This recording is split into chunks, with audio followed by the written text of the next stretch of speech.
he had us pegged as Americans immediately as we walked in. He was like, Americano? I'm like, no, Longo. They built the church in a cave. It is incredible in there. And it has the most spectacular views back down to the water. I hope you can see the sparkling lights. Been looking forward to this dish ever since we planned this trip. Super tasty. Welcome to Destination Eat Drink, the travel channel for foodies. I'm Brent Peterson. I'm an American living in Portugal, but we're continuing our road trip today. We climbed the mountain to Monte Sant'Angelo, had to rent a car, and driving up the switchbacks, I white-knuckled it a little bit, but it was fine. And this is a beautiful spot, but the first thing we had to do was grab some coffee. And this is a really great spot for coffee. First of all, you can tell they know what they're doing. They got a really nice Izzo machine from Naples. It's got the hand-pulled pump on it. So you're not just pushing a button and going, there's your espresso. This takes skill to make a good coffee. So what do we get? Karen got something new that I'd never heard of before. This is called an espressino. It's a cappuccino, but made with espresso. So it's smaller and coffee stronger. Let's give it a try.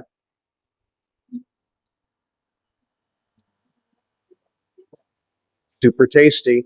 I'm going to have to get espressinos from now on. And then I just got a longo. It's just a espresso with a little more water. Not an Americano. He had us pegged as Americans immediately as we walked in. He was like, Americano? I'm like, no, longo. It's different. Americano, even more water. Okay. So that's nice. And then, of course, it comes with a side of water. And again, just like in our last video in Trani, the water is sparkling. And so I asked the barista, and what he said was, in southern Italy, it's very typical to get a sparkling water, although I hadn't seen it everywhere. I'd only seen it in Trani and here. So I guess maybe in the other places they pegged us as Americans, and they're like, they won't want sparkling water. And the reason they serve sparkling water here is to cleanse your palate. The sparkling water apparently does a better job of cleansing your palate than just still water. And it has to be true. It's really kind of brilliant. So nice. Ready for my next sip of espressino? No, longo. All right. So we got a lot of stuff to do today. There's a specific pasta dish I'm on the lookout for. There's also a specific cracker I'm looking for. I don't know whether I'm going to find that or not.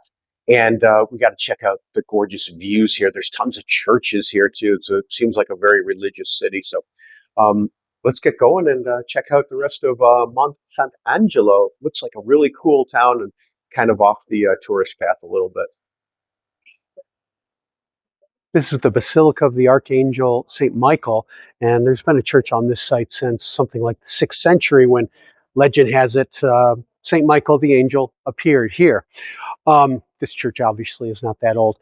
And I know when you come to Italy, you can get tired of going into all these churches, but you're going to have to trust me. This is one of the most spectacular churches I've ever seen. And I speak as not a member of any flock, just someone who is impressed by these feats of building. You go down, down, down, down, down, and they built the church in a cave. It is incredible in there. And I think the most incredible thing, we happened to be down there when a mass was going on. The most incredible thing might be the acoustics in there. Because it's in a cave, the echo that you get is just, wow, mesmerizing. So this is a place not to be missed when you come here. There's a museum down there as well, but you can go into the church and into the sanctuary for free. So worth it, do it.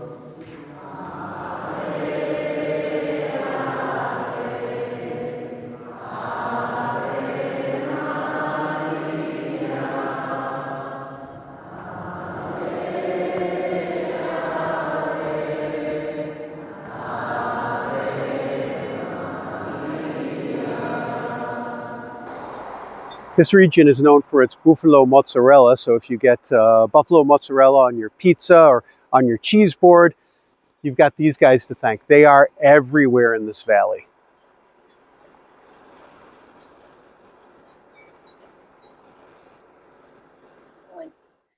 So when you come to Mount Sant'Angelo, be ready to climb some stairs. There's a lot of them. You're on top of this mountain, of course, so you're going to be climbing a lot of stairs. If you've been to Lisbon, you know what that's about. But at least they had a strategic location, could see the valley around them and see down to the water to protect them. But boy, there's a lot of climbing when you come here.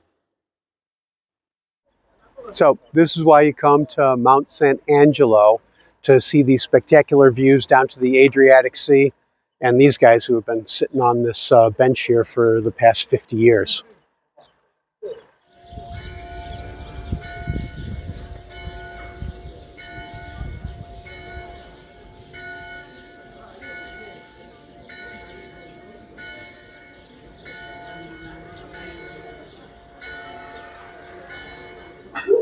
I've been looking forward to getting this pasta dish.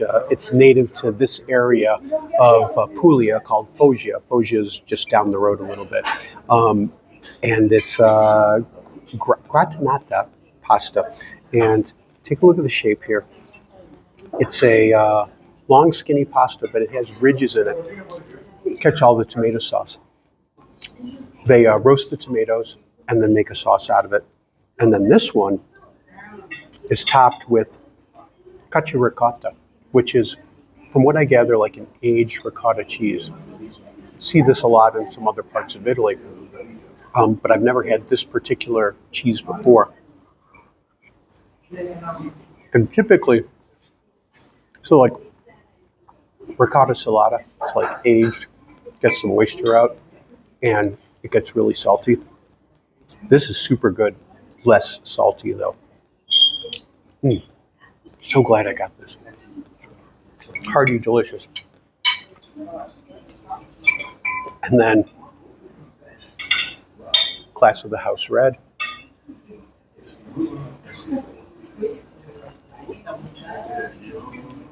Really nice, fruity, a little bit of tannin in there. Nice for a house wine. And then Karen got some eggplant, put it on this little bruschetta for me.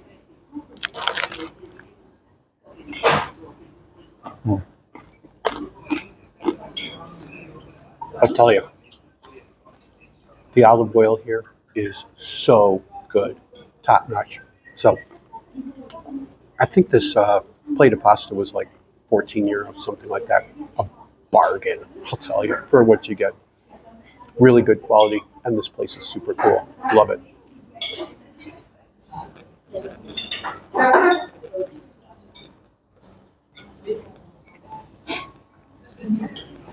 Been looking forward to this dish ever since we planned this trip. Now, the payoff. So the thing about Monte Sant'Angelo, maybe most of this area around here, is they take their passeggiata really late. Most other places it's a before dinner thing. Here it seems like it's either after dinner or they're eating dinner very, very late. But anyway, we went out for a late passeggiata and we just wandered around and we stumbled upon this place, and it has the most spectacular views back down to the water. I hope you can see the sparkling lights of another city down there. It's really stunning and goes perfect with the limoncello. Chin chin till tomorrow, my friends. So I've been looking for this Scottatelli, and lots of little shops have it in here, but these guys, they make their own.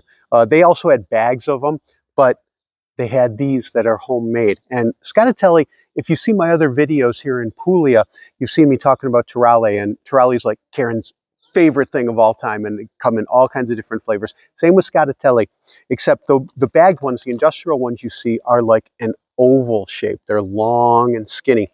But these are more like a large ring. And so what is Scottatelli? So it's like a cracker, but it's made with wine and then, wheat and water and salt. And then it has different kinds of flavorings. And the most popular, most common one is fennel. And you can see whole fennel seeds in here. So I'm hoping that this is legit. I'm sure it is.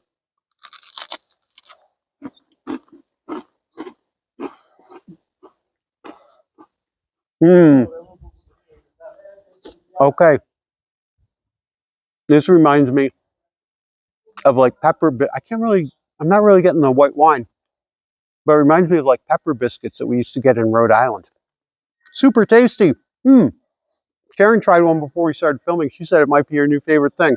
I don't know how easy it's going to be to find them. Taralli's everywhere. These are a little more difficult to find, a little more specialized and regional, but super tasty. I got a bag of them to continue our road trip. And I wanted to sit here because what we didn't get on this particular video was the pane de Monte Sant'Angelo. This is the local bread, and you can see why I didn't get it. This thing, look at the size of this. This thing is huge. But this is something that they're famous for in this area. So I hope you liked this video. If you did, give it a thumbs up. Subscribe to the channel so that you can see all my videos. We've done a ton so far in Italy, and we got a bunch more coming. We're heading to the seaside town of Pescara, so got to jump in the car and go back down those switchbacks. But I hope you like it, and if you're planning a trip to Portugal, where we live, I've written a book about all the best foodie things to get all over Portugal and all the best places to go. You can pick that up at buymeacoffee.com/destination eat drink. It's just $9.99. Totally worth it. 600 pages plus. I'm Brent Peterson. See you down the road.